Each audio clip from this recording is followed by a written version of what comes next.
What's going on, guys? Plastic Beach X3 back here with another deck profile.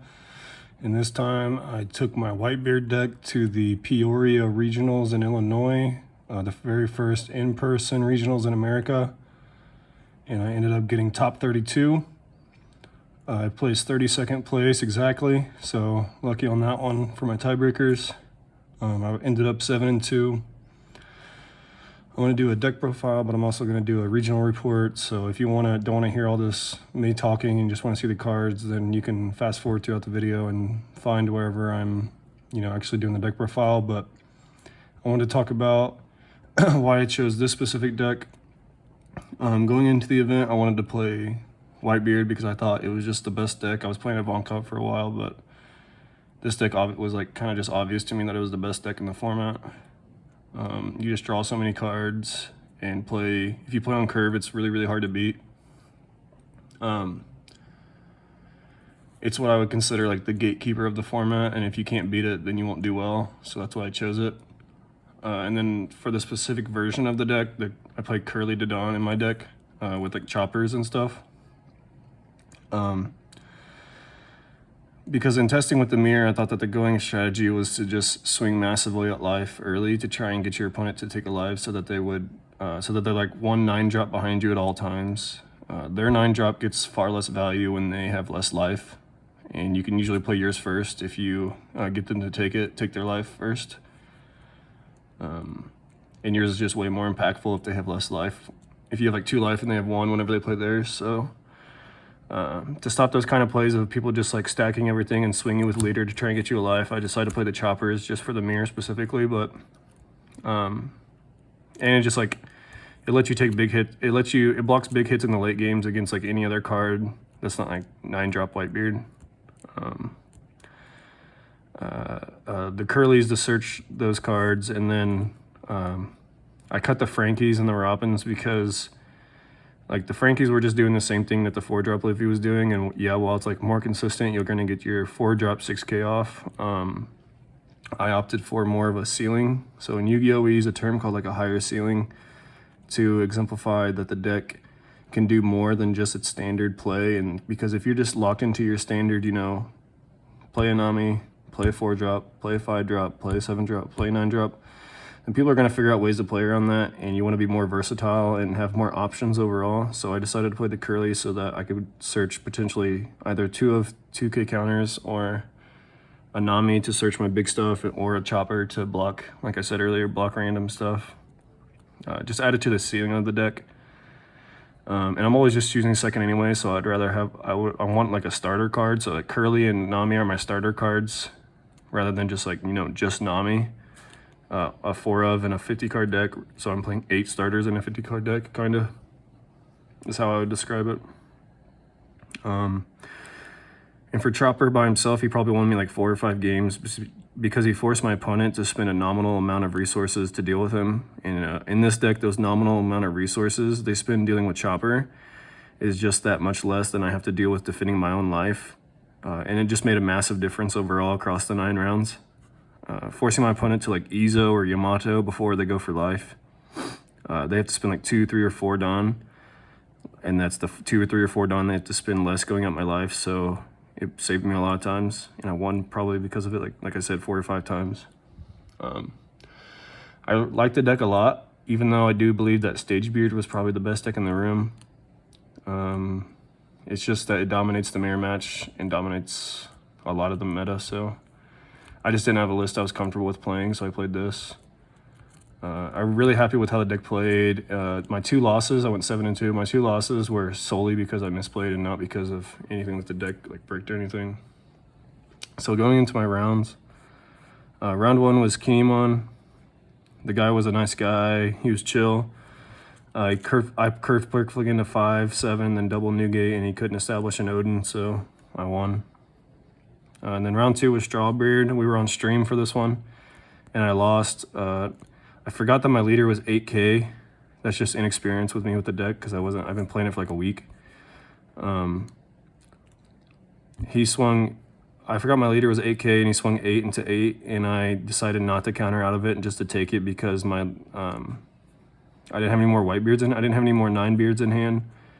So it just didn't feel the need to save my life. So I took it, and in the end, I realized that I probably shouldn't have took it. And if I wouldn't have took it, I had game next turn, or I gained him in 2 turns. So it was just a silly mistake that I lost. And he was a really good player. He ended up top 64. That guy did. Round 3 was against another strawbeard.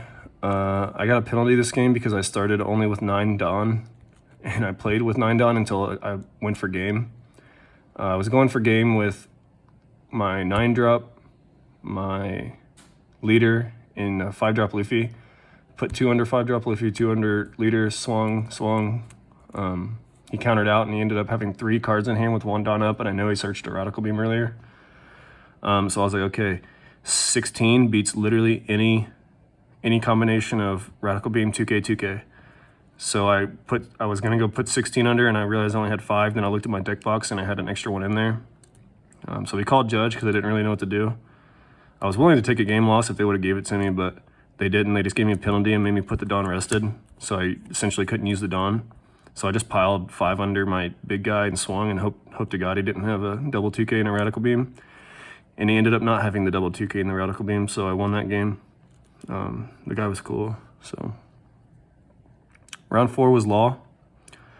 Cool guy, good game. I just curved way too perfectly to he had like the 5 drops and the restay and laws, but it wasn't enough to deal with my curve.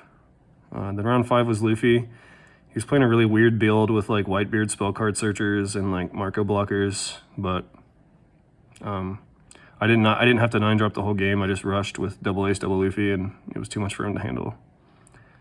Round 6, nice person, did not say GG at the end, which was, you could tell they were pretty salty.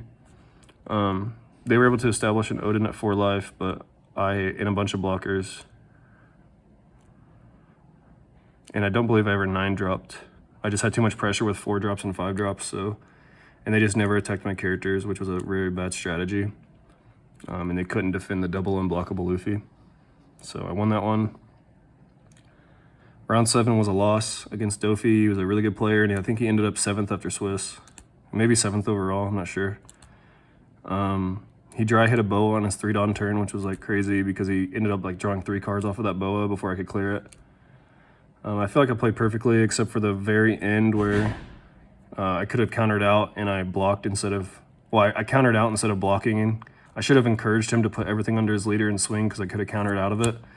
But instead, I countered out the first attack, and then I had to block because I had no more counters in my hand, and he had another just attacker. It just wasn't, it was just a very, very, you know, dumb misplay that if I just thought about it for a minute, I could have got out of the situation, but I didn't. So lost that, and I felt really bad after because I didn't realize it till after. Tried not to tilt.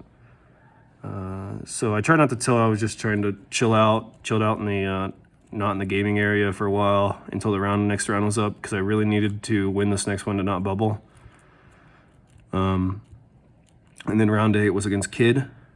He played on the turn I went for game. He had 8-drop Kid with Dawn underneath both, 7-drop Kid, and a 5-drop Law.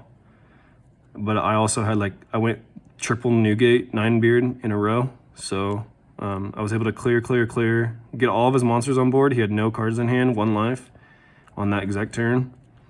I swung 5 with my Nami, put 3 Dawn under Nami, swung 5, and then he took 1 card. He took the life, and then I had exactly 5 Dawn left over, and I just had to pray that he didn't rip a 2K out of life, and he didn't. So I just swung my 5-drop Luffy and won. So yeah, ended up 32nd place, got this playmat, got a bunch of cool stuff, cool cards. So I'll show off the deck. First, it's obviously the whitebeard leader and the OPO 1 Dawn, the best Dawn.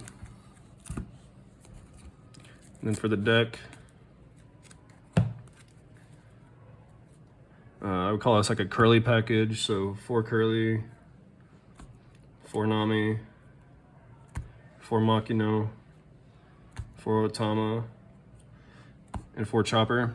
So obviously I already talked about the Chopper and the curlies and why I played those, but that was my package. Just always trying to search like a 2K counter or something, or a Nami or a Chopper. For my Straw Hat 2K counters, 2 Sanji, 2 Luffy promo, and 4 Brook. felt Brook was like the best one to play 4 of, so I did. I summoned the Luffy sometimes, but it never really mattered. And then for like my Straw Hat, big stuff, Luffy 4-drop, and Luffy unblockable. It's rather standard. I just cut the Frankies, like I said earlier, to increase the ceiling of the deck. For events, Straw Hat events, 4 Radical Beam and 1 Guard Point. I was playing 3 and 2, but I bumped this up to 4 at the last minute because I felt this card was just better. I understand that this card you could do earlier in the game, which helps out a lot, but I was also playing choppers for the early game, so I didn't feel the need to play that many, and I might switch it back to 3, I don't know, or 3 and 2, I don't know.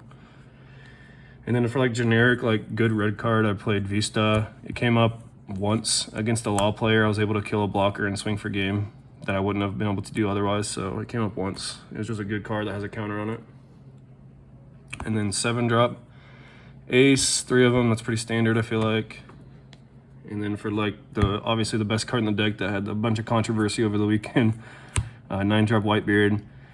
And if you didn't know, you do have to declare the effects. I know some people are, you know, lost games because of that, but that's the game. And I think of it like, I don't know, it's a big controversy. A bunch of people are complaining about it, but that's like the rule. So if you don't, in Yu-Gi-Oh, if you go to an event and you don't know, and you want to like top, and you don't know what the ruling is for the day, and you don't ask a judge about it, like, that's kind of on you, I feel like. I feel like a bunch of the Yu-Gi-Oh community would agree with me on that. It's on you to decide to know the ruling and play correctly. And if you don't declare the effect, you don't declare the effect. Like, you don't get the effect. So I was always declaring it, no matter what. Some of my opponents did not declare it, and I didn't rule shark them or anything. I didn't say anything about it. But technically, you do have to declare it, and if this was like a treasure cup, I might have said something, so. But yeah, that was a big controversy over the weekend. I think of it like in Yu-Gi-Oh, if you play Yu-Gi-Oh, like the runic cards, you know, there are some situations where you don't want to skip your battle phase, so you don't go to the battle phase. You want to wait till your next turn to skip your battle phase, and like, in Yu-Gi-Oh, if you play a runic card and you don't go to battle phase, and you just say that it was implied that you skipped it, you're never going to get that ruling in your favor, so why just not say activate the effect or go to battle phase, you know? But either way, I think the controversy is a little overrated and a little, it sounds like people who haven't, I don't know, they just haven't, I don't know. I understand that we're all friends and we're all cool with each other, but it's a big event, and like, you're winning, you're playing for like $1,000 cards. Declare your effects, I guess is what I'm trying to say. But either way, yep, got top 32. Really proud of the deck and really proud of how I performed with like only a week's testing on this deck, or maybe like a week and a half. So make sure to subscribe to Plus BJX3. If you're new here, I usually just post duel videos, so make sure to check those out. They're pretty cool. And peace out.